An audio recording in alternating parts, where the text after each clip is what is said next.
kwenye malengo makubwa ya kimataifa msimu huu, mimi niliwahi kutoa bayana mtazamo wangu. Mimi nafikiri mchezaji ambaye anapaswa kuanza kama namba 9 kwa upande wa Young Africans ni Pacome. Namba 9 ya Yanga iwe Pacome Zouzoua? Yeah, asimame Pacome. Wala asisimame Boeli wala Dube kama inawezekana hicho kitu. Kwa sababu Pacome ana uwezo wa kucheza kama namba 9. Tena mimi ninachompendea Pacome, na niliwahi kubainisha, Pacome ni mchezaji ambaye niliwahi kumtafsiri kama udongo.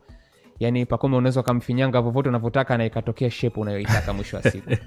Sianifahamu vizuri eh? Tuchukue hiyo. Chukue Pacome dongo la ufinyanzi ule. Unamfinyanga unavyotaka, anakupa chombo unachokitaka wewe.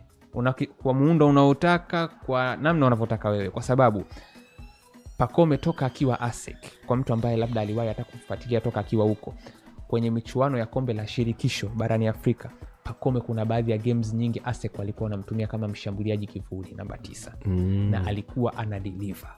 Kwa sababu Pacome ukitaka aanze kukabia kuanzia juu anaweza, hiyo energy anayo. Tena physically ukimwangalia Pacome ukimlinganisha labda na Boeli pamoja na Dube, physically Pacome yuko much better, ni msumbufu, then pia hata ukitaka aanze kupress anaweza, alafu ni finisher mzuri.